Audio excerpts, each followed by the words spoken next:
Boa noite a todos. Mais uma noite de encontro com o professor Walter de Andrade, Caminho para a Iniciação. Boa noite. Boa noite a todos, sejam todos bem-vindos ao nosso encontro Caminho para a Iniciação. Sempre todo sábado, né? Às 20 para as 9, estamos 20h40, né? Estamos aí reunidos sempre para discutir assuntos de enorme interesse na questão da filosofia transcendental cósmica. Dizemos que esse encontro é destinado à base, esse encontro é destinado a dar a base filosófica e iniciática para aqueles que pretendem seguir o caminho da iniciação.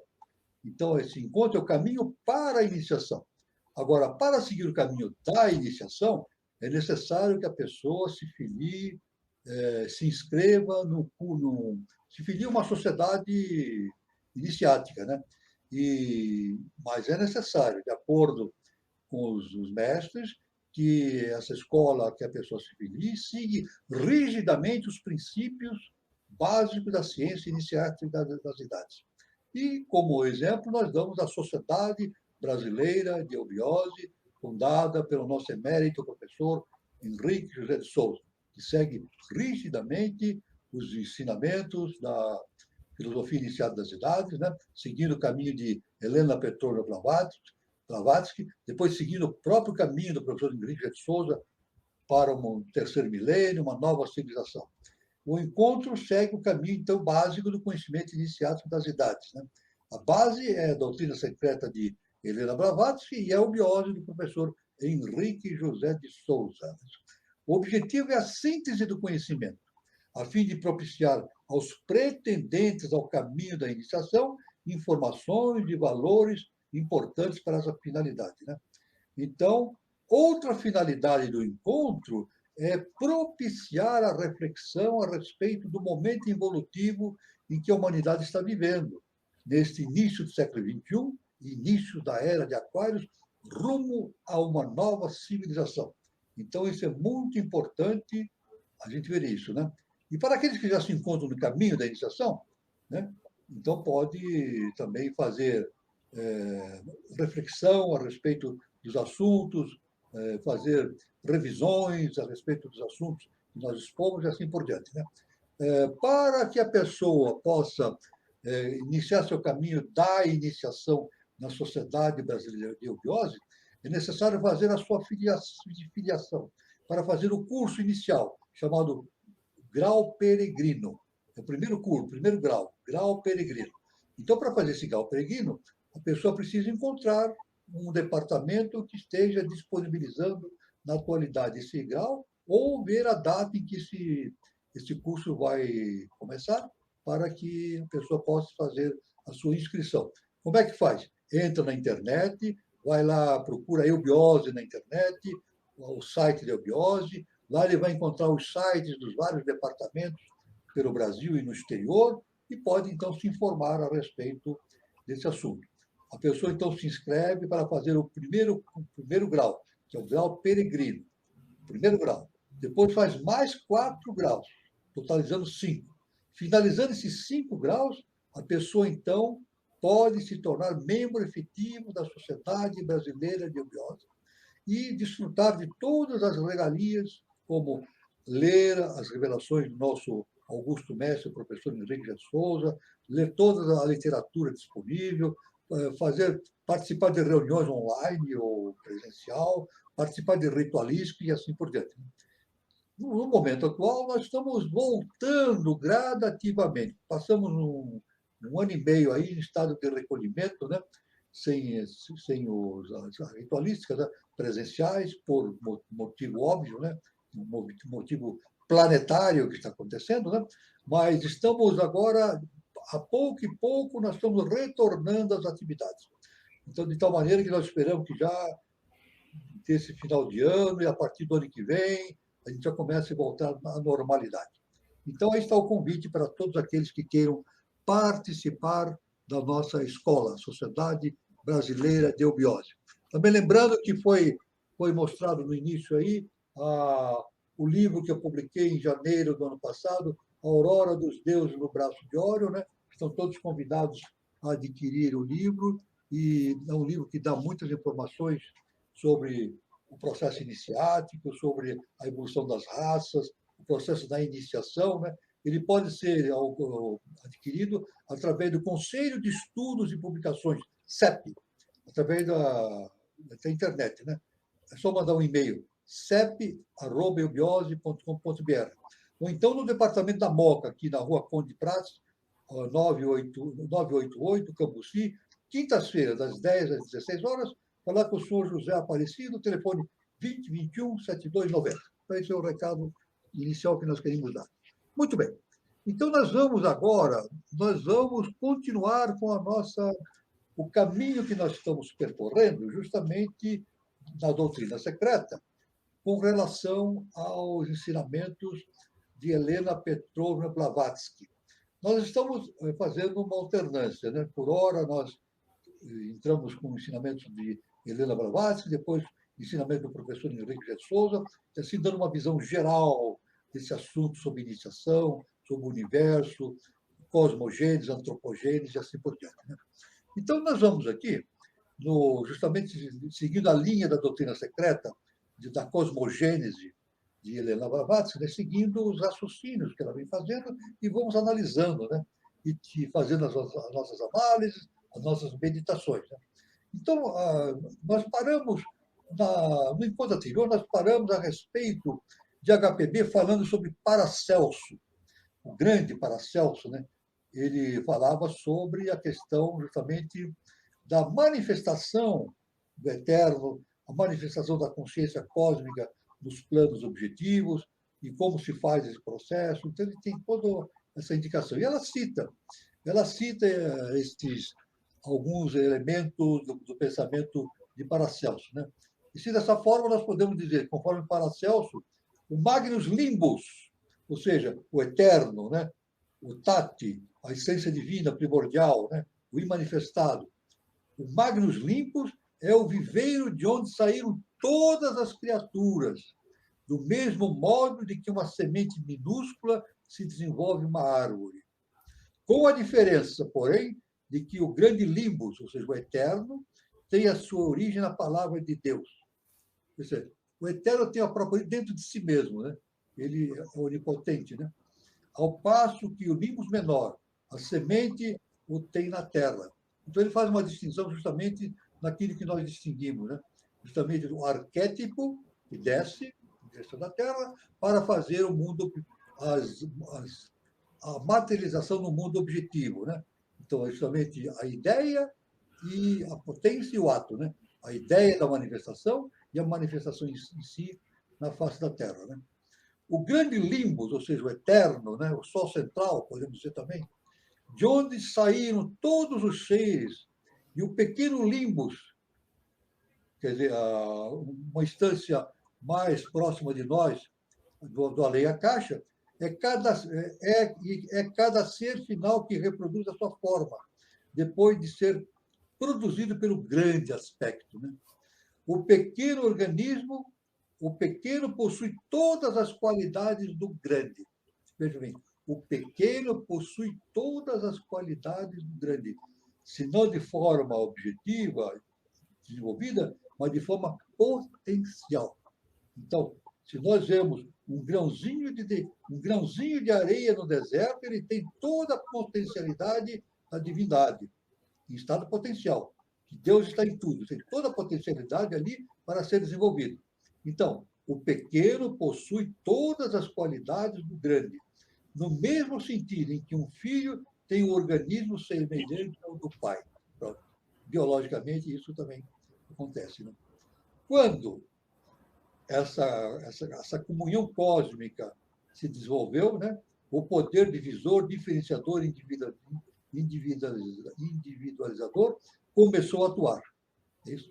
Então, há uma ação dessa força cósmica superior, como arquétipo, em direção do mundo objetivo, e depois começa o processo da quebra dessa individualidade, né?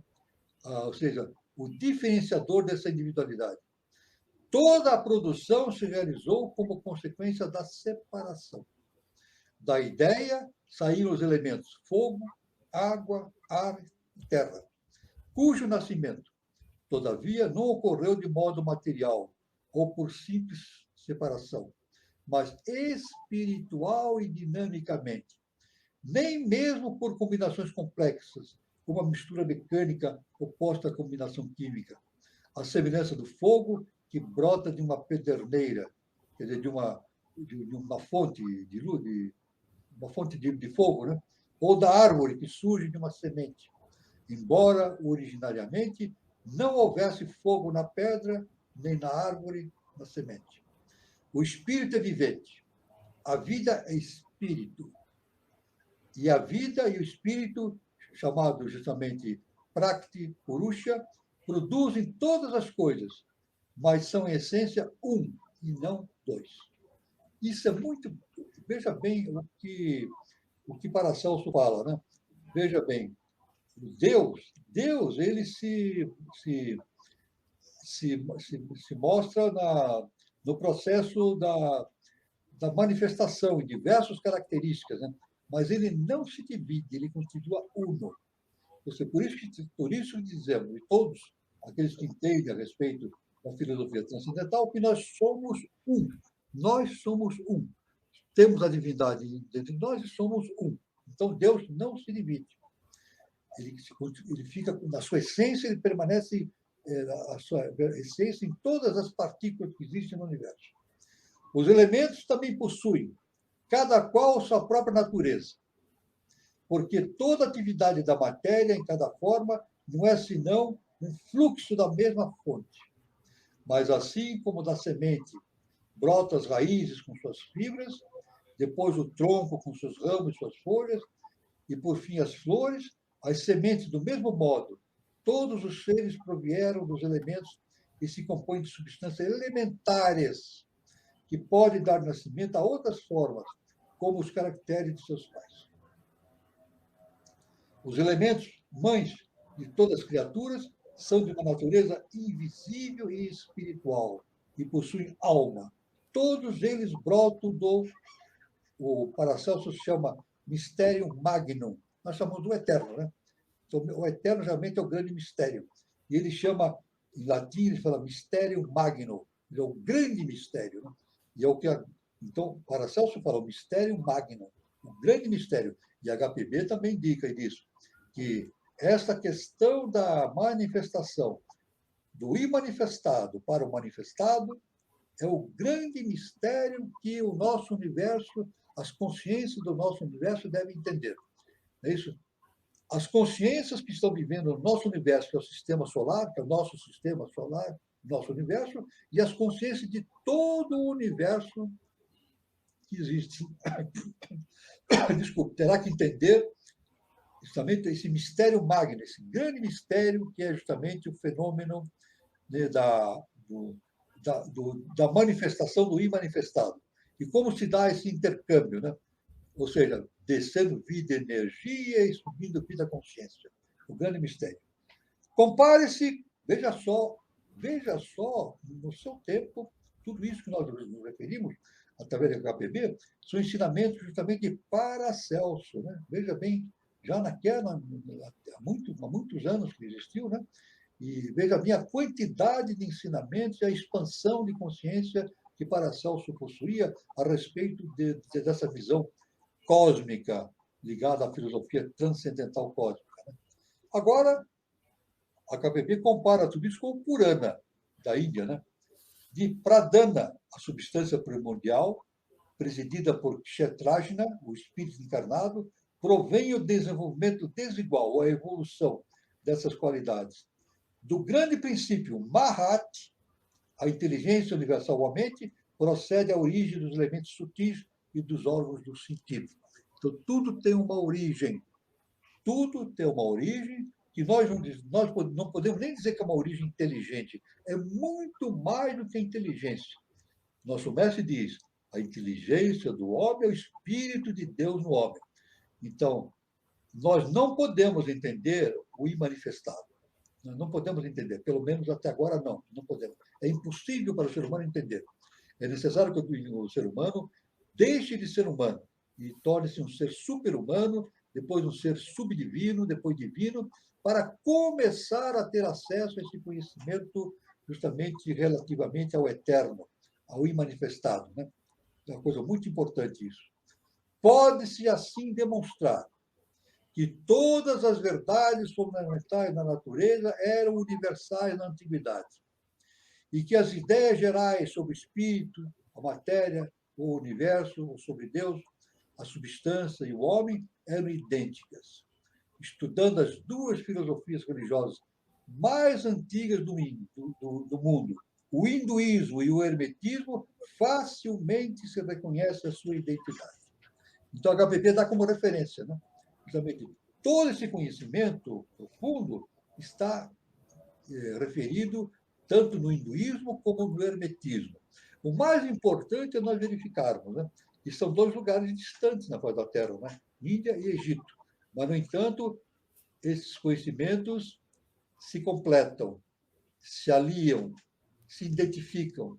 Tanto o hinduísmo como o hermetismo agem da mesma forma, tentando entender o processo de manifestação do universo no mundo físico, né? O hinduísmo, através dos seus muitos milhares de documentos, isso, os Vedas, os Puranas e assim por diante, e o hermetismo, através desses grandes documentos, né? O Livro dos Mortos, temos os princípios herméticos, mas o mais importante é que eles não divergem. Isso. Não divergem por quê? Por que não são divergentes? Porque provêm de uma mesma fonte, isso que é importante. Provém de uma mesma fonte. E essa fonte passou por Atlântida, passou pela Lemúria, e vem de uma fonte anterior, do universo superior, da consciência cósmica. Por isso que eles têm uma identidade de concepção entre si, apesar de terem se desenvolvido em pátrias distantes, em países distantes geograficamente, né? Então, veja bem, isso é muito importante no entendimento dessa questão cósmica, né?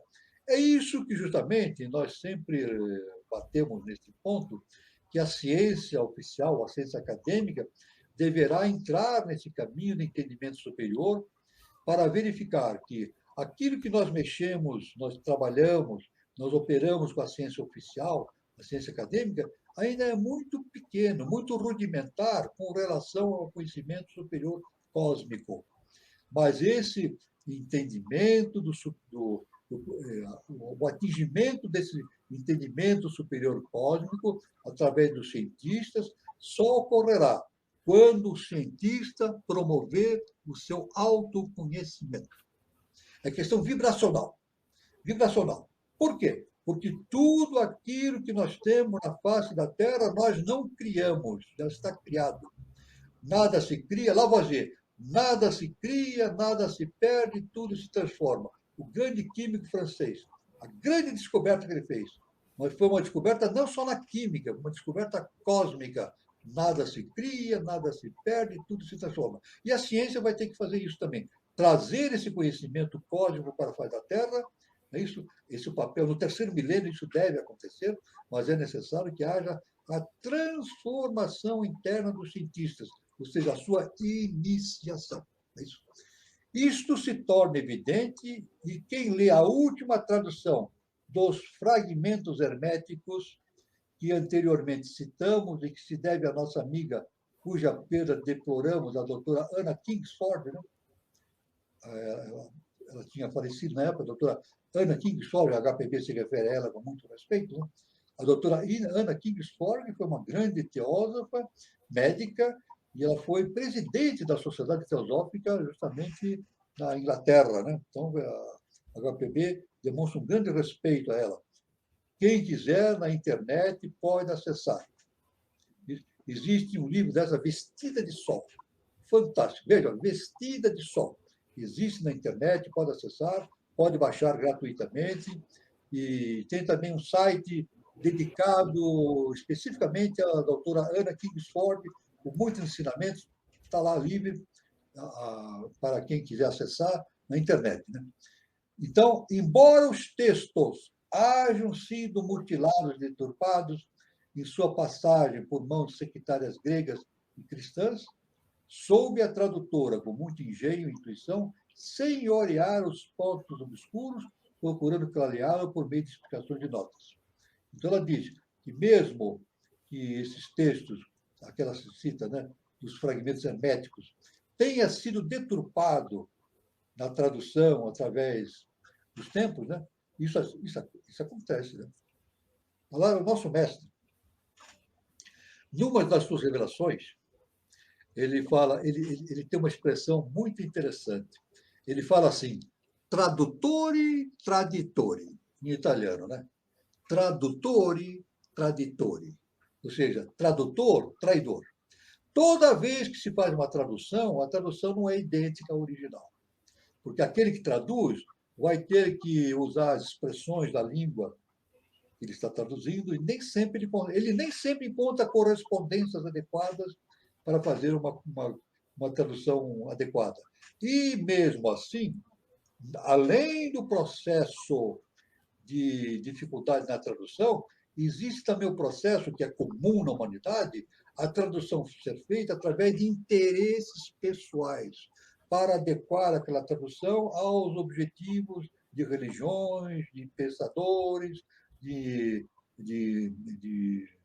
dominadores, de reis, etc., de déspotas. Sempre existe esse perigo, né, de que a tradução seja adaptada a interesses outros que não de expandir o verdadeiro conhecimento. Mas ela diz que, apesar disso, a doutora Anne Kingsford fez uma tradução muito boa, excelente dos fragmentos herméticos. Né? Então, ela se refere a Anna Kingsford, né, quando Anna Kingsford afirma o seguinte: a criação do mundo visível pelos deuses ativos ou titãs, como agentes do Deus Supremo, é uma ideia puramente hermética, que se separa em todos os sistemas religiosos e que se harmoniza com as modernas investigações científicas, quando estas nos mostram o poder divino atuando em toda parte por meio das forças naturais. Isso é que a Anna Kingsford fala, né? Que os estudos responsáveis, conscientes, indicam que há uma evidência de que o poder divino está sempre agindo nas manifestações no mundo objetivo. O que a ciência, na verdade, não admite. O positivismo, né, Augusto Comte, não admite isso. Não existe uma fonte inteligente que dê origem a todo o universo. Não existe. E o pior, o positivismo é pior ainda. Não se admite que se pesquise a esse respeito. Não é isso? Então, isso é pior ainda. Não se admite a existência e não se admite que se faça pesquisa a esse respeito. Então, se um cientista se demonstrar animado a pesquisar a existência de Deus e de forças superiores e tal, ele realmente não cabe na universidade. Ele não vai se encaixar na universidade. Mas isso é provisório. Eu estou dizendo, já existem movimentos, é isso? Aliás, um dos movimentos se chama-se Intelligent Designer, né? Intelligent Designer, ou seja, projeto inteligente, de cientistas e não cientistas, né? que fazem trabalhos procurando identificar, não Deus, mas uma causa inteligente. Uma causa inteligente. Aliás, isso não é novidade, né? Porque Pitágoras coloca o número em tudo, né? Ele diz, não, o universo é numérico. E nós podemos dizer, o universo é matemática. É isso. E nós temos teorias que tudo que acontece na química, na física, no organismo, tem uma precisão matemática. Então, isso não pode surgir por acaso, né? Eu não posso admitir que a matemática surja por acaso. Impossível. Tem que surgir de uma fonte original que dê origem a esse sentido, né? Isso é muito importante. Mas a ciência já está, determinados setores da ciência já estão se organizando e tentando provar a existência de algo subjacente à criação, que dá origem a tudo, mas sem ter a preocupação de dar o nome de Deus. Não, apenas identificar uma fonte original que tem uma característica inteligente. Isso aí é muito importante, né? Se temos na mesma tradução, então, HPV diz, a tradução da Anne Kingsford, né? Este ser universal que está em tudo, e tudo contém, põe em movimento a alma e o mundo. Tudo que a natureza encerra, na unidade múltipla da vida universal. As inumeráveis individualidades que se distinguem por suas variações são, contudo, unidas de tal maneira que tal conjunto é uno e tudo procede da unidade. Isso, tá bom? Antes de passar a palavra para o nosso irmão Carlos, deixar bem claro isso a Anna Kingsford. Tudo provém da unidade, mas não se divide. Não se divide. Tanto que nós mesmos, né? Nós somos aí milhões e milhões de pessoas no mundo, né? 7 bilhões de, não sei agora o número exato, 7 bilhões de não sei quanto, 500 milhões de habitantes, né? Mas todos são um só. Então, e tudo é assim. A divindade se projeta através das monas, através de todos os seus recursos, né? Nos diversos elementos do macro e do microcosmos, mas a divindade não se divide, ela continua una. Então, nós todos constituímos uma unidade. E isso a KPB, a Anna Kingsford fala, né, que nessa unidade múltipla da vida universal, as inúmeras individualidades, eu vou repetindo, que se distinguem por suas variações, são, contudo, unidas de tal maneira que o conjunto é uno e tudo procede da unidade. A diversidade existe, mas tudo pertence, está coesa e contida e unida dentro de uma unidade, que é a unidade cósmica. Eu passo a palavra, então, ao nosso irmão Carlos, para ele fazer as suas observações, para fazer os seus comentários sempre bem ilustrativos e para enriquecer o assunto e também ampliar para as perguntas cabíveis, né, para os nossos irmãos participantes do encontro. Então, professor Walter, o interessante é que tanto Paracelso como a Anna Kingsford, os dois eram médicos, né? E eu acho tão interessante, tão legal, quando o médico, né, se envolve com essa parte esotérica, né, mística, iniciática. E uma das frases do Paracelso que eu acho interessante, professor, é que ele diz que toda substância é veneno, né? O que vai diferenciar o veneno do remédio é a dosagem certa. Agora eu pergunto para o senhor, professor. Em latim é similia similibus. Tem uma expressão em latim, né? Que explica também. E o senhor concorda que isso também funciona para a iniciação? Eu acho que para a gente ir ampliando o nosso estado de consciência, tem que ser por doses homeopática, né?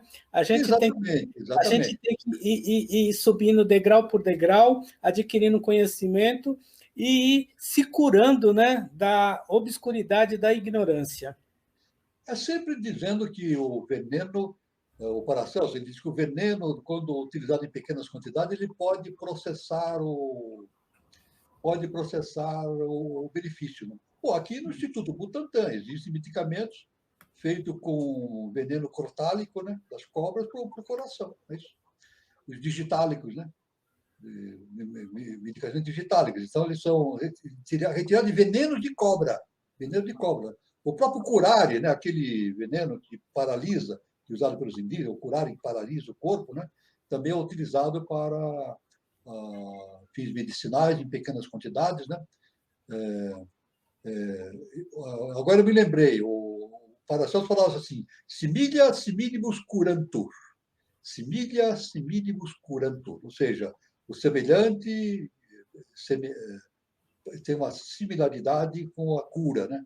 Tem a propriedade da cura, através de pequenas quantidades. Isso aí é o princípio da homeopatia, do Paracelso, e assim por diante. Né? Então, isso é muito importante.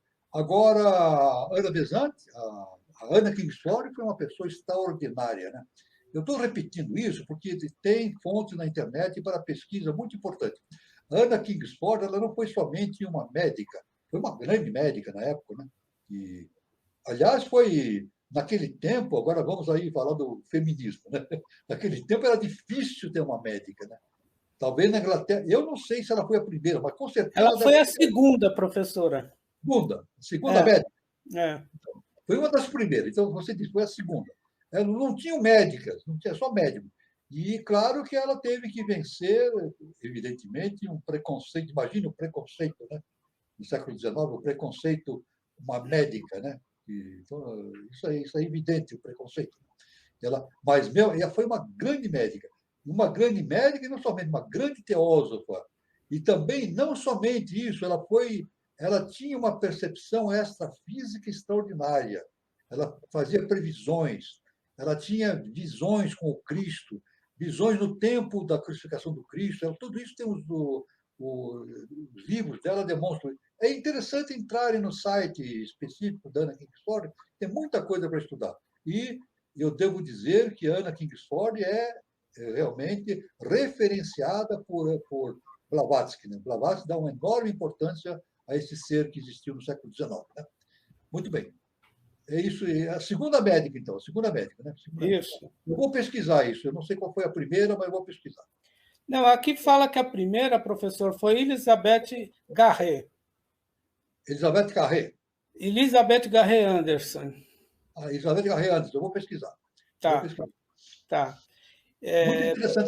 Muito interessante essa observação, essa informação. Ô, professor, eu já vou colocando as perguntas. O Júlio Teixeira faz um comentário muito interessante. O caminho, né? A SBE parece caminhar para a humanização. O sangue agartino, já miscigenado, ora coroado, revela isso. Aproveitando esse gancho e essa pergunta, professor, às vezes a iniciação humaniza o ser humano? Não, agora eu vou dar a minha opinião, não querendo discordar, hein? Não quero discordar com ninguém, porque o nosso intuito aqui é comparar opinião. Agora eu vou dar a minha opinião. Cada um vai analisar e ver se está certo ou se está errado. Eu entendo que o caminho da iniciação é desumanizar. Desumanizar no sentido de tornar o ser humano superior à consciência humana. Nós estamos passando pela consciência humana. É isso? Mas o sentido da humanizar, da iniciação, é nos tornarmos seres supra-humanos. Um adepto, por exemplo, não é um ser humano. Um adepto não é um ser humano. Por quê? Porque ele fez a união, ele fez a harmonia da tríade superior com a tríade inferior, o selo de Salomão. Então, ele não se comporta como um ser humano. Isso quer dizer, tanto que na ciência iniciática a gente diz o seguinte, não, o professor ensina isso, faz parte do conhecimento iniciático. Né?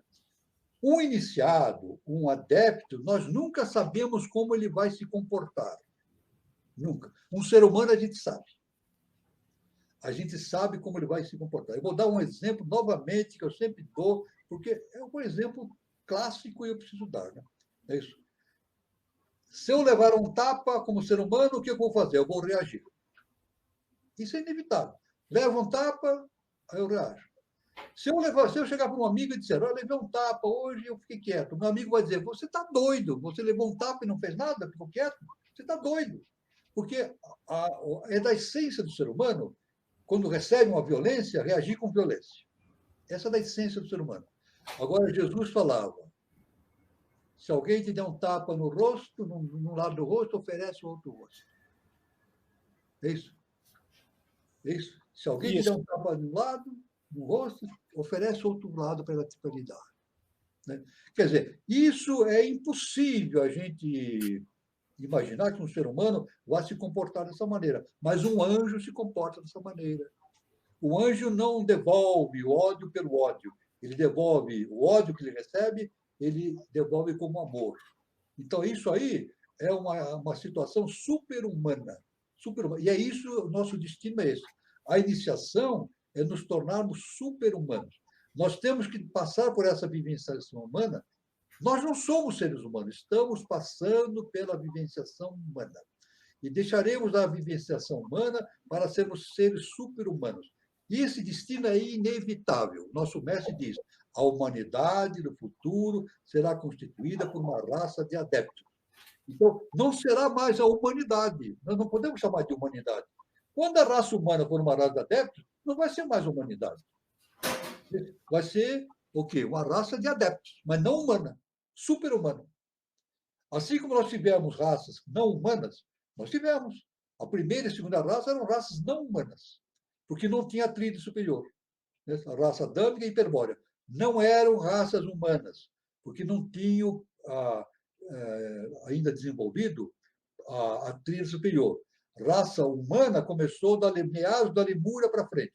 Da Lemúria, Atlântida, raça ariana. E da raça ariana, então, para frente, né? Sexta raça mãe, sétima raça mãe. Até que vai chegar num momento em que toda a espécie humana, a espécie que vive na Terra, vai se tornar adepto. Então, vai deixar de ser ser humano. E vai ser o quê? Adepto. Um ser do além a caixa. Então, essa é a resposta. Né? O sangue agartino já está miscigenado. Sim, já está miscigenado, porque, veja bem, tudo que acontece em nós, na face da Terra, é derivado de uma projeção arquetipal. É claro, como o nosso irmão de bem fala, o sangue agartino já está miscigenado. Sim, é verdade. A gata vai jogando lentamente essas informações. A transformação genética não é fruto simplesmente do jogo entre espécies. A genética não evolui aleatoriamente, não. A genética desce. Ela desce arquetipalmente para o plano da Terra, para o plano terrestre, e vai determinando a mudança genética através de um conteúdo vindo dos mundos subterrâneos, dos mundos internos. Né? A gata e outros mundos superiores, do além a caixa. Então, realmente é isso. Esse sangue agartino vai se miscigenando, vai transformando a nossa estrutura genética, mas é necessário, para que essa transformação genética aconteça de modo eficaz, é necessário que a consciência também se manifeste de maneira adequada. É como, veja bem, a gente vê na informática. A informática, nós temos uma coisa muito importante, né? Nós temos aqui a parte física, né? O hardware, não é isso? Nós temos hardware e software, não é assim? Nós temos hardware. O hardware que é a parte física do computador, né? A parte elétrica, eletrônica. E o software é o programa, é isso? Mas para que o software rode no computador, esse computador precisa ter o quê? Todos os elementos necessários que produzam, que façam esse software rodar. Senão ele não vai rodar. Não é verdade? Se eu pegar um software moderno e colocar no computador antigo, não vai acontecer nada, não vai rodar. Então, é necessário, então, o quê? Tem que atualizar. Por isso que nós temos que atualizar sempre o computador. É por esse motivo. Temos que estar sempre atualizando todos os recursos do computador, porque os softwares vão evoluindo, então nós temos que fazer essa atualização para que o software também gire, rode. A mesma coisa com os arquétipos. Para os arquétipos se manifestarem plenamente na Terra, nós temos que modificar o nosso hardware, porque é o nosso corpo físico denso, ou hiperfísico mais denso. É isso? É a máquina. Nós temos que trabalhar a máquina para que esse hardware se manifeste plenamente. Então, o sangue agartino vem, o arquétipo agartino de outras regiões superiores vem para a face da Terra. Mas para que funcione no corpo o nosso físico, denso e hiperfísico, é necessário que a gente faça a atualização desse corpo. Como nós atualizamos o computador, temos que ir atualizando o quê? Através das yogas, através da meditação, através do autoconhecimento e assim por diante. Então, o que significa isso? Nós vamos nos tornando receptores, ou seja, transmissores, ou seja, veículos cada vez mais adequados para esses arquétipos. Se não fizer isso, nada feito. Essa, então, é a explicação. Não é a explicação que estamos dando aqui, é a explicação que faz parte do conhecimento iniciado das idades, a filosofia transcendental cósmica. Muito bom, professor. A pergunta do Guilherme Guazelli Neto. A SBE poderia ser rebatizada como Sociedade Universal de Eubiose? O nosso mestre, agora não é opinião minha, hein? Não é opinião minha. Opinião do nosso augusto mestre professor Henrique José de Souza.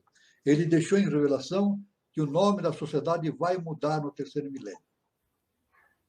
Deixou em revelação. Porque tudo é questão de tônica do ciclo. Tônica.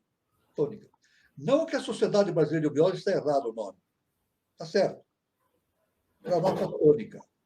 Mas o nosso mestre diz que o nome vai mudar. E é necessário. É necessário que as coisas mudem, se ampliem, adquiram novas expressões, cada vez mais universais. Isso não se pode ficar falando sempre a mesma coisa o tempo todo. Veja bem, vou repetir novamente. Não se pode falar sempre a mesma coisa o tempo todo. É por isso que existe a Avatara. Avatara significa descida da lei. Então, esse Avatara vai acontecendo de tempos em tempos. A cada tantos mil anos, milhares, centenas de anos, esses avataras vão acontecendo. Né?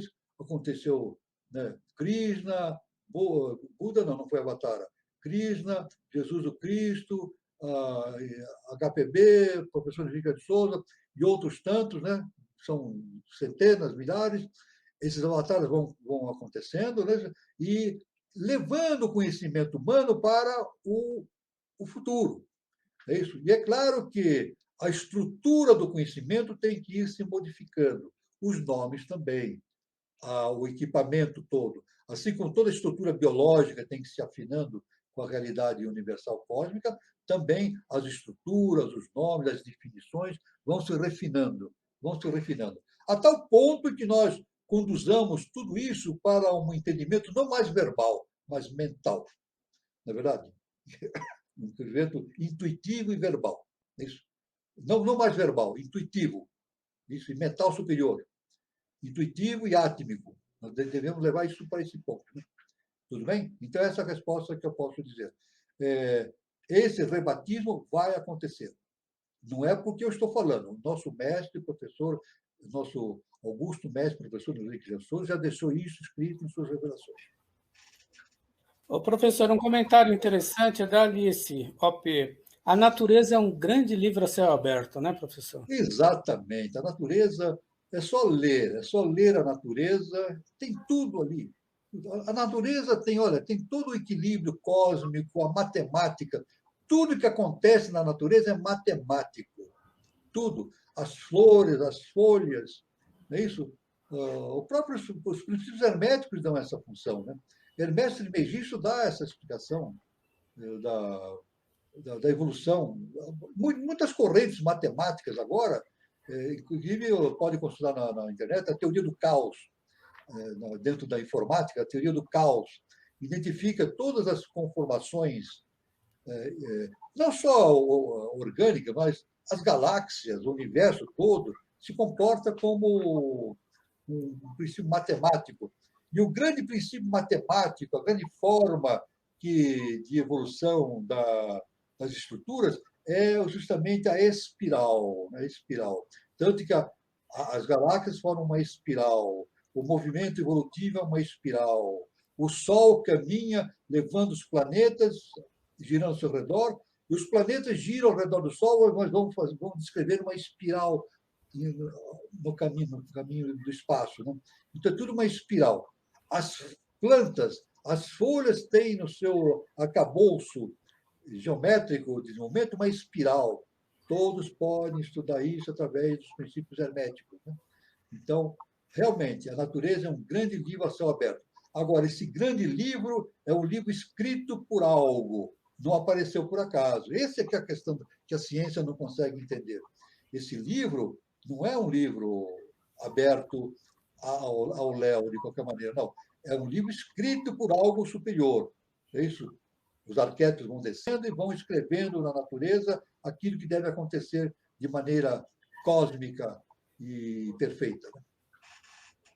O professor, o Guilherme Guazelli Neto pergunta: a língua portuguesa é a mais completa? Eu não vou responder. Resposta do professor Henrique José de Souza. Agora, a resposta não é do Walter, hein?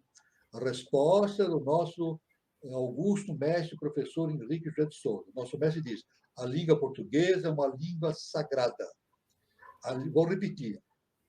Ensinamento do nosso mestre. A língua portuguesa é uma língua sagrada. E ela tem todos os elementos para poder realçar e contribuir e servir de veículo para que esse conhecimento se processe na face da Terra. É uma língua muito rica. É uma língua difícil, não é uma língua fácil, é uma língua difícil. Muitas regras, muitos acertos. Mas Essa dificuldade da língua, essa complexidade, é justamente a riqueza que ela tem. É uma riqueza muito grande que a língua tem, mas é uma língua sagrada e foi protegida. Foi protegida através dos tempos. E veja bem que interessante que eu vou falar a proteção, hein? A proteção que existiu com a língua portuguesa. Eu estive conversando com um rapazinho de Moçambique, já faz um tempo atrás, de Moçambique, conversando pela internet, pelo Facebook, né? E eu perguntei, Moçambique é uma possessão, antiga possessão portuguesa, né? Fez a sua independência, né?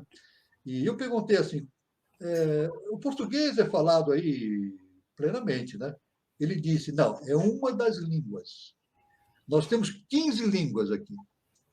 15 línguas é dialetos, dialetos da terra. Eles falam o português, mais 15 dialetos. Na Índia também, a mesma coisa. É isso? Existe a língua da Índia, né, que é o hindu, né? Mas existe cerca de 15 línguas faladas, inclusive o inglês. É isso? O sânscrito, né? E outras línguas, né? Então, veja a quantidade de dialetos. O que acontece no Brasil é diferente. Nós só temos uma língua. Poderíamos hoje ter uma infinidade de dialetos pelas informações que os entendidos nos passam. Se não me engano, são cerca de 300 dialetos no Brasil, 300 dialetos indígenas. Nós poderíamos estar falando um monte de dialetos. Como no Paraguai se fala o Guarani. Você sabe que muita gente no Paraguai fala Guarani. Mesmo empresários. Empresários falam a língua Guarani, lá no Paraguai. Né? Mas o Brasil não. Só o português. Mas só o português, mas é enriquecido pela língua tupi. Não é verdade? A nossa língua, ela não renegou a língua tupi. Ela é enriquecida pela língua tupi. Tanto que o dicionário que nós temos no Brasil não é igual ao dicionário que nós temos em Portugal. Não é verdade? Por exemplo, se a gente falar assim, se a gente falar cutucar, por exemplo, não existe no dicionário português, porque cutucar é uma língua, é uma palavra indígena. Se eu falar assim, se eu chegar em Portugal e falar assim, se eu chegar em Portugal e disser assim, vai cair um toró, eles não, o que é toró? O que é toró? É indígena. Toró é de língua indígena. É isso? E assim por diante, né? E várias expressões que nós temos. Por exemplo, nós falamos assim, quando a pessoa está falando muito, a gente diz assim, esse aí está com nhen. A gente não fala assim? Ele está com nhen, está falando muito, está falando muito. Porque em tupi, nhen quer dizer falar.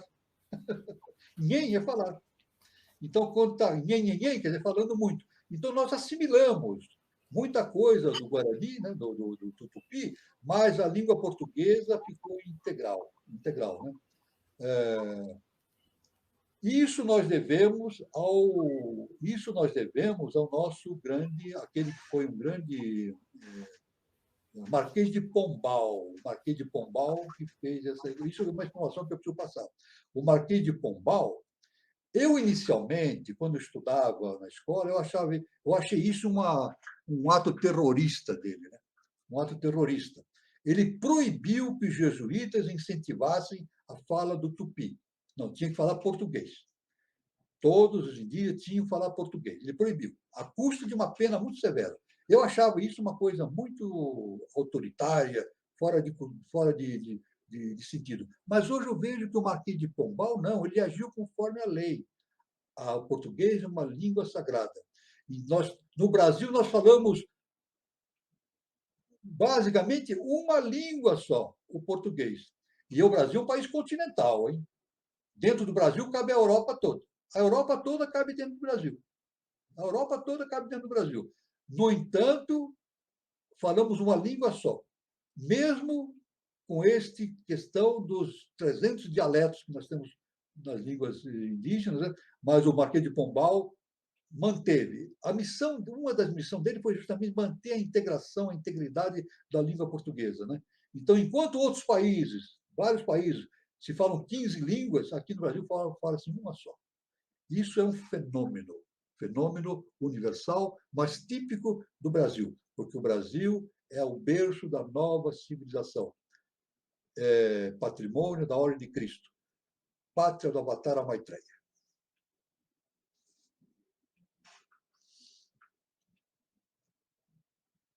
Muito bom, professor. O Júlio Teixeira coloca o seguinte: originalmente esse conhecimento seria da queda, passa pela Atlântida, surge no Bom, que dá curso à Suda Dharma Mandala, e de aí até os Vedas, teosofia e ora eubiose, a síntese perfeita.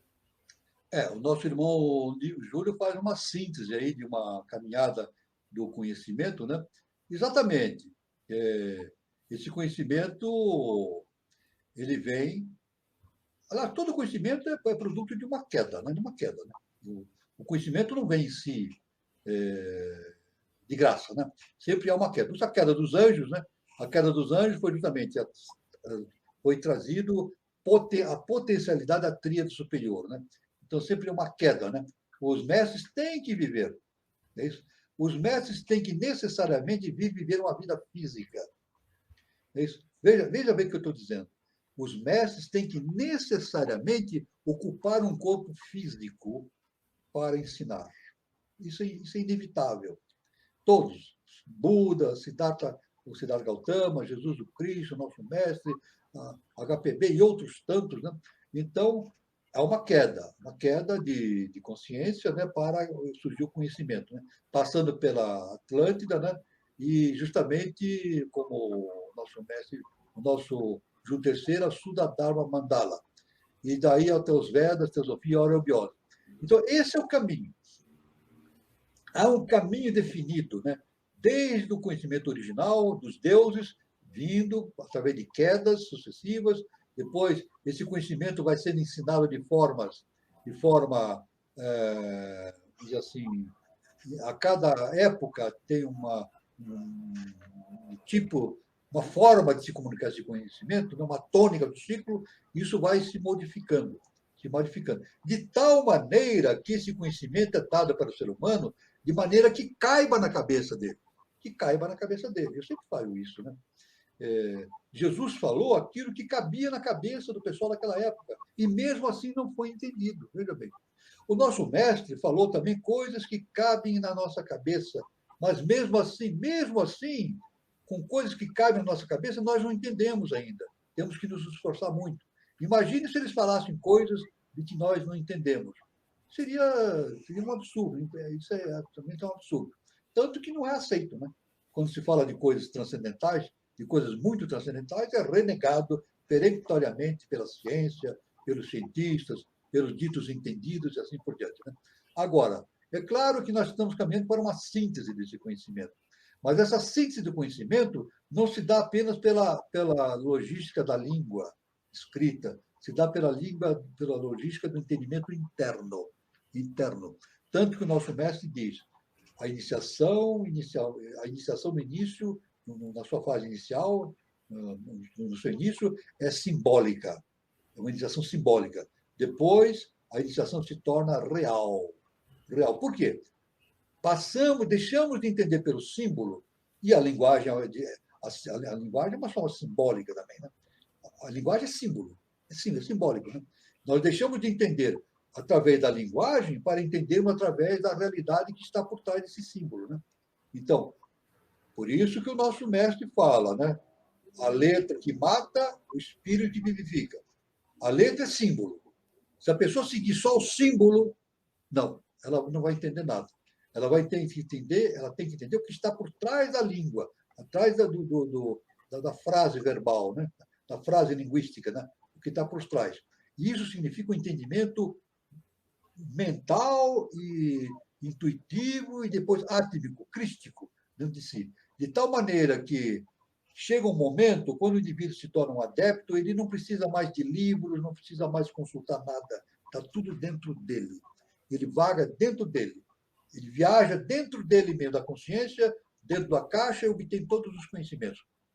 Conhecimentos esses que nós chamamos de presente, passado e futuro, mas que para ele se torna um eterno presente, um aqui e agora. Então, essa é a forma do entendimento perfeito. O entendimento que não vai depender da língua, não vai depender das formas, mas sim do entendimento interno de cada um, através do autoconhecimento. É isso. Muito bom, professor. A Maria Tereza Ruiz de Oliveira pergunta: todo efeito é proveniente de uma causa? Tudo tem uma causa. É impossível. Isso é uma lei universal, lei da causa e efeito. Né? Toda causa produz um efeito. E todo efeito tem que ter uma causa. No nosso mundo manifestado, no mundo manifestado, isso aí é uma coisa evidente. Né? Aliás, isso faz parte da física de Newton, né? Ação e reação. É isso? A física de Newton fala isso. É isso? A toda ação corresponde a uma reação que é igual e contrária. A física newtoniana diz isso. A toda ação corresponde a uma reação que lhe é igual e contrária. É isso? Então, o próprio Newton entrou e definiu dentro da física newtoniana a questão da causa e efeito. Agora, a questão é que nem tudo que nós vemos com efeito nós entendemos qual é a sua causa. É isso? E, normalmente, quando o ser humano não entende perfeito a causa, ele identifica aquilo como casualidade. Esse que é o errado, né? Ele não vê a causa, então ele vê uma casualidade. Ele pode dizer assim, por acaso aconteceu isso. Isso não existe. Não existe. Então, a ciência pode até falar, por acaso aconteceu isso, uma onda veio e fez aquilo, fez isso, uma onda, um maremoto veio, fez isso, por acaso aconteceu isso. Isso não existe. O nosso mestre diz, o acaso não existe, está tudo incorporado dentro da lei da causa e efeito. Tudo acontece de acordo com uma lei determinada, universal. Nada escapa dessa lei. Então, essa é a resposta. Todo efeito é proveniente de uma causa. Mesmo que nós não entendamos essa causa e atribuamos esse fato à casualidade. Por que nós atribuímos a casualidade? Porque nós desconhecemos as leis que estão regendo o processo. Nós desconhecemos a lei fundamental de causa e efeito. Né? E a ciência ainda tem muito a que descobrir nesse campo. Né? A ciência tem muito que descobrir ainda. A ciência oficial, digo. A ciência oficial. Muito bom, professor. A Jaci Gibar, ela pergunta o seguinte: a outra face é a polaridade de qual não se compreendida? Aliás, a outra face é a polaridade da qual não se compreendia. Na verdade, não se compreende até hoje. Né? A lei da a questão da polaridade não é entendida até hoje. Né? Normalmente, nós jogamos sob o efeito da polaridade. Né? Atuamos sob o efeito da polaridade. Né? Julgamos através da lei da polaridade, inclusive no bem e do mal. Né? Isso é bem, isso é mal, mas eu posso dizer, né, entre o bem e o mal, né? Tudo que acontece para nós podemos rotular de bem e o mal. Né? Vou repetir. Tudo que acontece conosco, nós podemos rotular na nossa consciência de bem ou mal. Mas, geralmente, nós rotulamos de forma errada. É isso? Aquilo que é bem, a gente pode rotular como mal.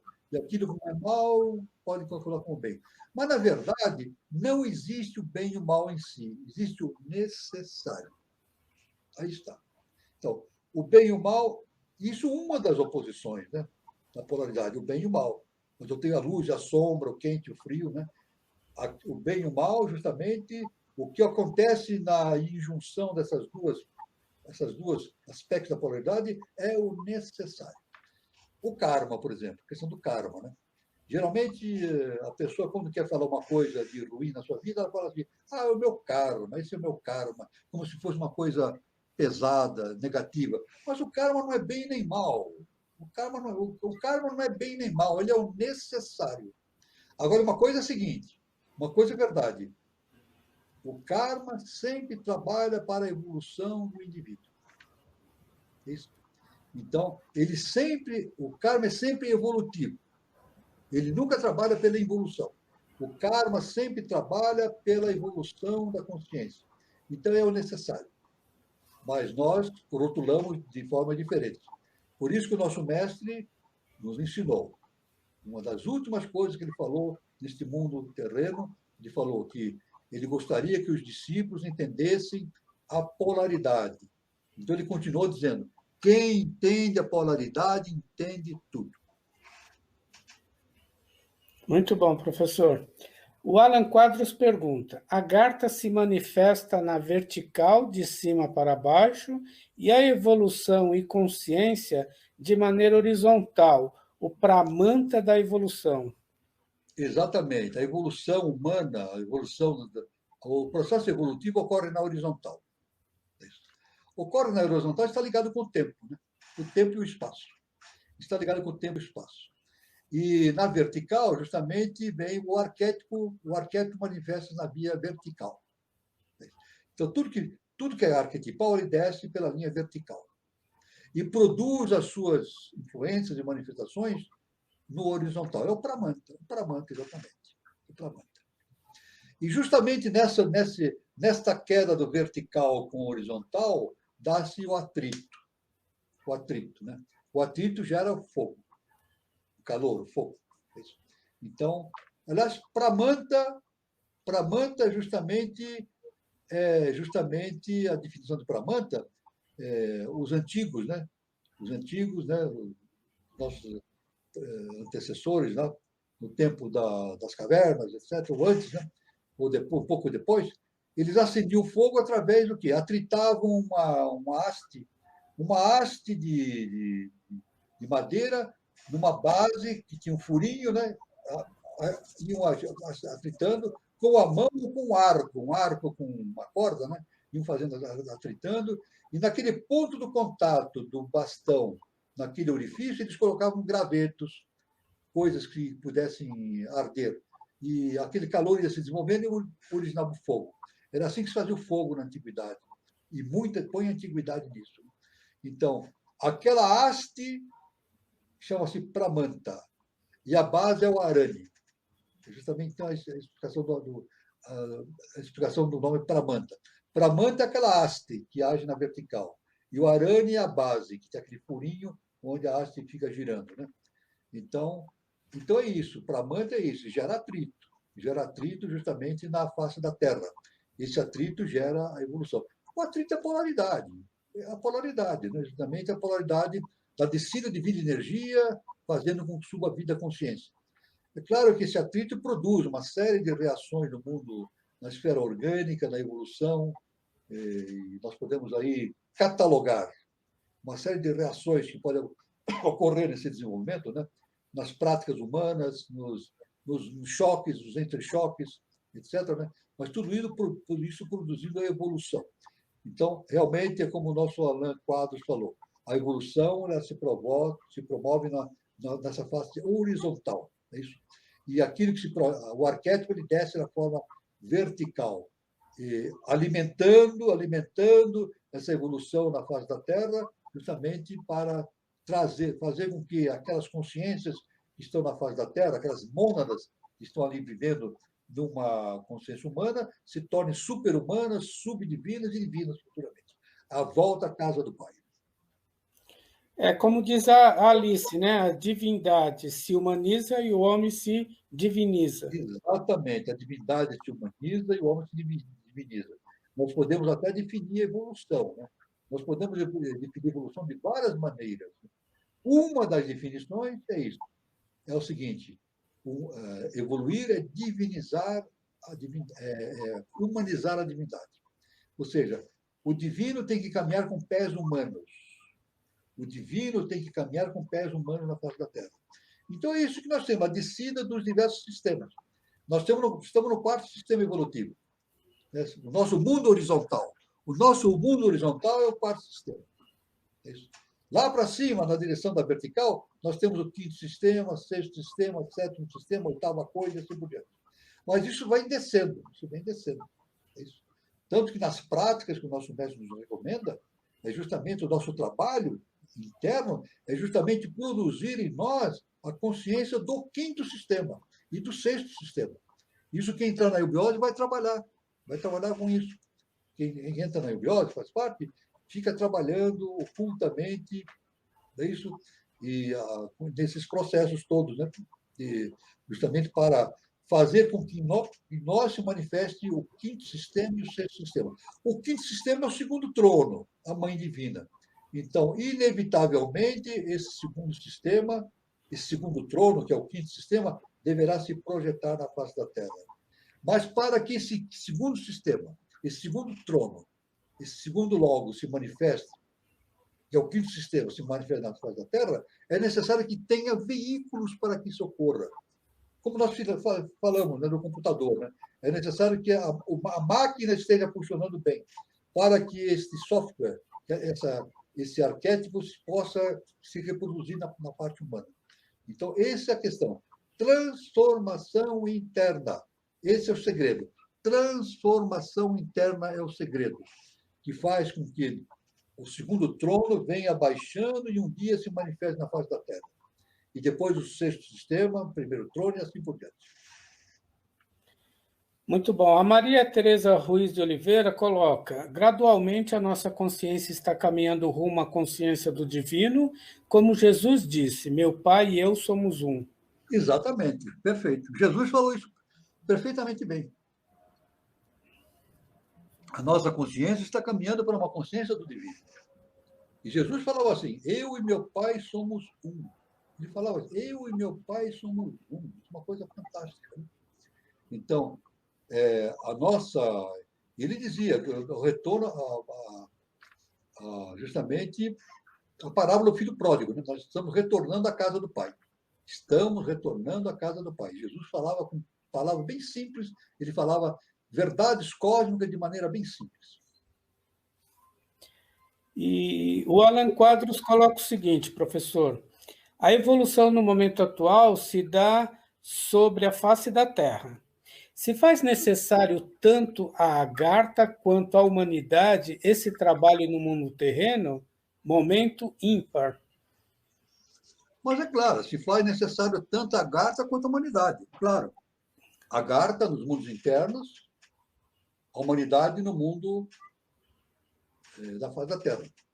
Então é preciso haver uma conexão. É preciso haver uma conexão entre a Agartha com a face da Terra. É isso? Essa conexão se dá como? Não é simplesmente dizer, não, a Agartha vem para a face da Terra. Não é só simplesmente isso. Para a Agartha vir para a face da Terra, é necessário ter veículos específicos para que haja a manifestação dos seres agartinos na face da Terra.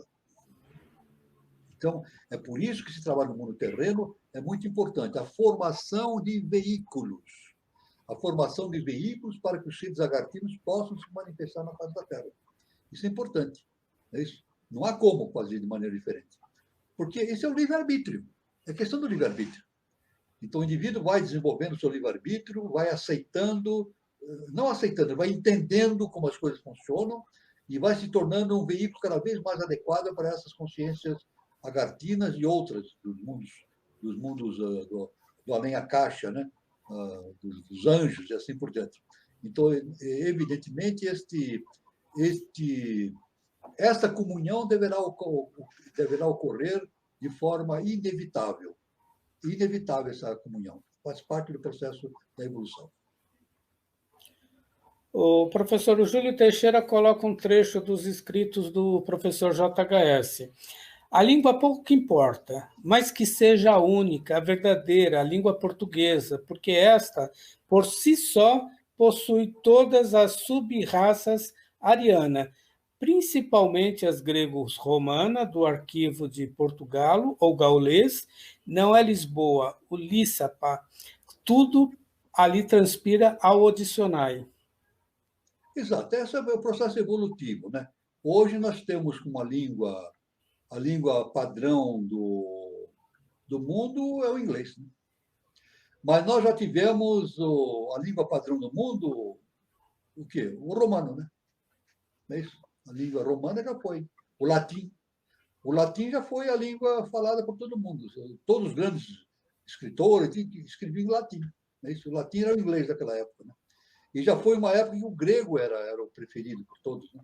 O grego era o preferido. E, com certeza, o egípcio também foi uma língua muito usada, né, por todos os povos da região. E o português tinha esse destino. Não é eu estou falando, é o nosso mestre que fala isso, que o português tem esse destino, né? Para ele ter é uma língua síntese e é uma língua sagrada, ela tem esse caminho destinado para ela. Né? Mas o nosso Júlio falou que o importante não é a língua. Claro que não é a língua é apenas um instrumento. A língua é um instrumento, e é um instrumento relativo. Não é isso? A verdadeira linguagem é a linguagem interior do indivíduo, divina. É isso? A linguagem divina. E essa linguagem divina é entendida por instâncias superiores, é definida por instâncias superiores, como através da intuição, de Atman, e do entendimento acástico e superior. Né? A língua é apenas um artifício, é apenas uma instrumentação que nós temos. Mas é necessário a língua é necessária, sempre assim. Né? Aliás, uma das coisas mais importantes que o homem fez foi falar, ter uma linguagem. Né? Eu acho que foi uma das grandes descobertas que o ser humano fez foi justamente estabelecer uma linguagem. Né? E outra grande descoberta foi justamente escrever essa linguagem. Né? Escrever em papiros, em papel, aquilo que ele estava falando. Né? Mas agora, muito mais importante, não é só falar e escrever, mas sim mentalizar, e depois intuir, e depois entrar num campo de percepção superior, acástico e além acástico. Né? Então, é claro que a gente sabe que as mentes superiores não se comunicam por linguagem, né? Se comunicam através das suas consciências, não é uma forma, não é um linguajar, não é um linguajar, é uma forma de entendimento íntimo, interior, né? Consciencial. Né? Nós nem sabemos como isso acontece, mas é verdade que isso acontece. Muito bom. Professor, o Guilherme Gozeli Neto pergunta, o conhecimento seria o conhecer o silêncio no agora? Exatamente. O silêncio interior é muito importante. Né? O silêncio, o silêncio, quando se fala, é o mergulho que a pessoa faz dentro de si mesmo, né? Procurando as raízes do conhecimento. Né? No agora, né? No aqui e agora. Né? E esse conhecimento nos liberta da linha do tempo e do espaço, né? E nos remete a um entendimento superior, cósmico, transcendental. Né? Então, o conhecimento é justamente este grande enigma que o ser humano deve vencer, né? O entender a si mesmo. Mas não é entender a si mesmo na personalidade, é entender o si mesmo que existe dentro dele, o Deus que existe dentro dele. A questão toda não é entender a sua personalidade, não, entender o Deus que existe dentro dele, cuja personalidade é apenas uma máscara, uma sombra. Essa personalidade é apenas uma máscara, uma sombra, um anteparo. Por trás desse anteparo está justamente a sua natureza íntima, eterna e verdadeira. Né? Então, esse conhecimento realmente esse conhecimento é o conhecimento fundamental. É a caverna de Platão. Né? Justamente é o mito da caverna de Platão, está tudo resumido lá, conforme esse grande mestre, Platão. O professor, o Alan Quadros coloca o seguinte, a polaridade é o motor que move a evolução, dado o momento atual de evolução pelo racional, sempre definido em bem e mal. Porém, para entender a polaridade, se faz uso da tríade superior? Exatamente, exatamente. O Alan Quadros falou tudo. Para entender a polaridade, se faz uso da tríade superior. Veja, eu tenho a tríade superior, a tríade, e embaixo eu tenho um quaternário. Esse quaternário pode ser reduzido numa tríade também. Se eu tentar entender tudo pela personalidade, eu vou cair no bem e no mal. Inevitavelmente. Inevitavelmente. Eu caio no campo das ideologias. A ideologia, assim, ela trabalha no campo do bem e no mal, do positivo e do negativo, do choque. Agora, a tríade não. Está no campo das ideias. As ideias são universais. Veja, abaixo, o campo das ideologias, no quaternário. Acima, o campo das ideias. E as ideias são válidas aqui na Terra ou em qualquer constelação, em qualquer galáxia, em qualquer lugar do universo. A ideia é universal. Então, para se entender a a questão da polaridade, é necessário uma utilização das possibilidades da tríade superior. O que é necessário?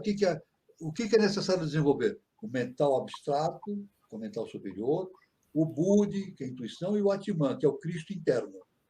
Desenvolvendo esses três, né, em equilíbrio, aí, quando desenvolvem esses três em equilíbrio, a tríade superior e inferior também entra em equilíbrio, porque por decorrência, né, que faz a união das duas tríades, formando um hexagrama, que é o selo de Salomão, o símbolo do adepto. Aí, então, essa mente que está, essa mente imbuída do sentido do adeptado, para ela está fora da polaridade. Ela entende tudo fora da polaridade. É isso. É um mundo totalmente diferente do que nós vemos hoje na face da Terra, né? Um mundo um mundo apolar, é isso, em que regido pelas leis universais de maneira equilibrada, né? Justa e perfeita, produzindo a evolução de todos no sentido constante rumo à consciência cósmica universal. Muito bom. O Guilherme Guazelli Neto pergunta o seguinte: os três sistemas anteriores sofreram menos para atingir a sua sinarquia? Olha, nós pouco sabemos dos três sistemas anteriores, ou quase nada. Eu devo admitir isso. Nós sabemos, o quarto sistema já é um mistério muito grande, né? Nós estamos agindo no quarto sistema, que é o nosso sistema solar. E mesmo sobre o quarto sistema, é isso, nós recebemos informações relativamente à evolução do sistema solar e estamos ainda engatinhando nesse entendimento, né? Agora, quanto aos três sistemas anteriores, primeiro, segundo sistema, nós temos apenas assim nuances, apenas imagens muito pálidas do que aconteceu nesses três sistemas. Nós não podemos entender, está além do entendimento nosso. Pelo menos HPB não fala, o professor Henrique José de Souza fala, e acredito também que se pesquisar nos Vedas, nos Upanishads ou nos escritos herméticos, não vai se ter nenhuma informação a esse respeito. Mas é claro que, quando o indivíduo completar a sua evolução no quarto sistema, ele vai ter, claro, condições de ampliar esse conhecimento de tal maneira que entenda os 7 sistemas. Né? Para entender são 7 sistemas. Né? 3 anteriores, o quarto sistema que nós vamos vivendo, depois o quinto sistema, o sexto sistema. E à medida que a consciência vai evoluindo, cada vez mais ele vai tendo uma amplitude maior, uma abrangência maior desse conhecimento cósmico. Essa é a resposta que eu posso dar.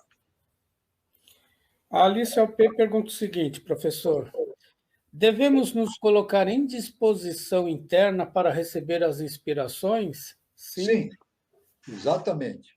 Nós devemos sempre nos colocar à disposição. Olha, devemos sempre estar à disposição da obra do Eterno na face da Terra. Isso o nosso mestre diz. Devemos sempre trabalhar pela obra do Eterno na face da Terra. Como é que nós vamos trabalhar pela obra da obra do Eterno na face da Terra? É sempre melhorarmos sempre essa nossa condição de sermos canais. Como é que nós melhoramos essa condição? Melhoramos cada vez mais essa condição de sermos canais? Através do autoconhecimento, melhorando as nossas funções físicas e hiperfísicas. É isso? Condicionando cada vez mais a nossa consciência no amor cósmico universal. É isso? No sentido evolutivo. Estarmos sempre ligados com os grandes mestres, estudando sempre os grandes mestres, tirando conclusões importantes e fazendo importantes mudanças em nossas vidas, no comportamento, transformando comportamentos antigos, ultrapassados, em comportamentos mais efetivos, de humanização e de amor cósmico, né? Ou seja, transformando nidanas em escandas. Nidanas são as tendências anteriores lunares, e em escandas as tendências progressivas no sentido solar, né? Então, basicamente é isso, nos tornando cada vez melhores veículos para trazer esta obra do Eterno para a face da Terra, né? E a gente vê essa imagem de Jesus, o Cristo, né? Jesus fala assim: eu e meu Pai somos um. É isso. Jesus falava: eu não faço por mim mesmo, é o Pai que faz por meu intermédio. Isso é fantástico. Olha só, Não sou eu quem faz as coisas, é o Pai que faz por meu intermédio. E nós devemos nos situar na mesma condição de um Jesus o Cristo. Isso, trabalhar nesse sentido, para fazer a obra do eterno na face da terra, de tal maneira que a gente possa dizer: nós não fazemos nada, nós fazemos até daquilo que o Pai determina e servindo de veículo para ele. Isso é importante. Então, devemos, sim, nos colocar sempre em disposição interna para receber as inspirações arquetipais superiores do cosmos. Muito bom. A Emília Garcia complementa. Nosso mestre deixou vasto material escrito que conduz, orienta o homem ao encontro com o seu mestre interior. Nesse sentido, nós que compreendemos o idioma somos privilegiados. Exatamente, exatamente. Então, a nossa irmã Emília falou certo. Então, é um privilégio para nós. Não estou dizendo saber, porque o que nós sabemos é uma migalhinha no deserto, né? Uma poeirinha. O conhecimento é tão grande, é tão vasto que a gente pode repetir o que Sócrates falou, né? Tudo que sei é que nada sei. Mas, estando à disposição do Eterno já é um grande avanço. Quando a pessoa se coloca à disposição do Eterno para realizar essa obra, já é um grande avanço do ser humano. Independentemente se ele é muito evoluído ou pouco evoluído, não importa. Porque aí acontece o saque contra o futuro também. Já falamos disso. Acontece o saque contra o futuro. O então importante é haver uma união da consciência humana com a consciência divina e nos colocar à disposição de sermos veículos da divindade na face da Terra. Isso realmente é um privilégio, um privilégio. Mas esse privilégio não é uma dádiva, é uma conquista. Esse privilégio de ser veículo não é uma dádiva, é uma conquista. A pessoa precisa conquistar. Não implica que a pessoa deva ser extremamente evoluída, não. A pessoa pode ter as suas limitações, os seus defeitos, as suas limitações humanas. Mas se ela estiver estudando, se colocando à disposição do Eterno, essas barreiras são vencidas. E ela se torna um instrumento preciosíssimo para a evolução humana e para a manifestação do Eterno na face da Terra. Isso é muito importante, essa observação da nossa irmã Emília, né? Então, o privilégio é ato do exercício pleno do livre-arbítrio. O exercício pleno do livre-arbítrio evolutivo é isso. Eu quero servir a Deus. Eu quero servir ao Eterno. A minha deliberação é essa. E eu vou trabalhar para isso. E continuo trabalhando. Todos devem fazer isso. Então, esse é o privilégio, o grande privilégio. A Maria Tereza Ruiz de Oliveira coloca o seguinte: honrais a verdade com a prática, dizia Sempre a prática, sempre a prática. Sempre a prática. Não há aquela bela história. Não adianta ser bom, tem que fazer o bem. É isso? A questão não é ser bom, assim, eu quero ser bom. Não é somente ser bom, tem que fazer o bem também. Você tem que praticar aquilo. É a tríplice iniciação ebiótica do nosso mestre, né? O templo, a escola e o teatro. No templo, realizamos o processo templário de união com a divindade. Na escola, nós estudamos todos a metodologia, os processos, a teoria da evolução universal, mas no teatro nós fazemos a parte prática. Vamos chamar assim, a lição de casa, né? Tem que fazer a lição de casa, não é isso? Ou seja, agir na prática, aplicando o conhecimento obtido na escola e aplicando aquelas vibrações que nós recebemos no templo, que é a nossa união com o Eterno. Então, realmente, sem a prática, não tem sentido. Não há caminho sem prática. É necessário fazer a prática das coisas para obtermos a honra de estarmos trabalhando pela evolução de todos na face da Terra. E para fechar, né, em detrimento do horário, professor, o Júlio Teixeira pergunta o seguinte: quando o homem entender a sua natureza imediatamente superior, terá igualmente clareza do seu passado. Exatamente. Quando o indivíduo torna-se um adepto, ele torna-se conhecedor de toda a sua linha evolutiva. Aliás, faz parte do conhecimento da iluminação de Siddhartha Gautama isso, que quando ele se iluminou, ele fez uma regressão. Ele viu a sua consciência desde que ele era um ser humano, um animal, um vegetal, um mineral, no microcosmos. Não é para qualquer um isso. Ele precisa ter uma consciência muito equilibrada e muito forte, muito cósmica para ter essa visão, porque é uma visão insuportável. É uma visão insuportável.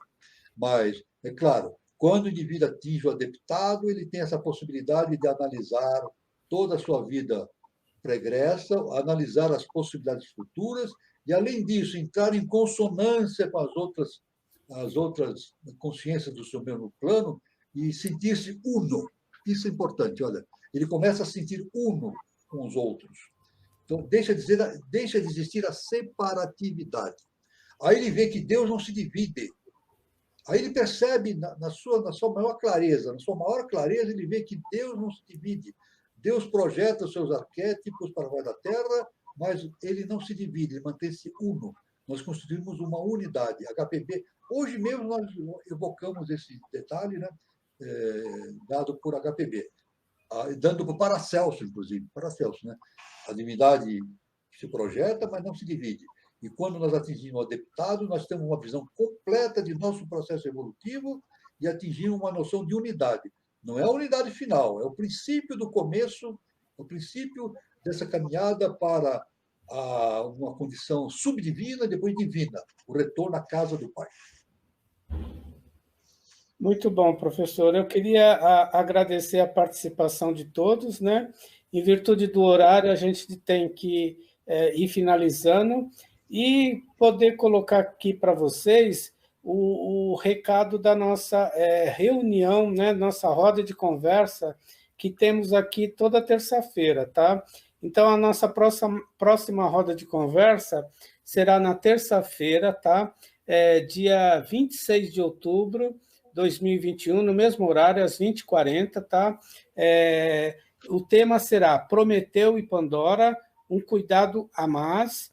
Prometeu traz à humanidade conhecimento e foi castigado por Zeus, que tem medo de perder o trono. Assim, o castigo induz Prometeu a casar-se com Pandora, por mais castigos à humanidade.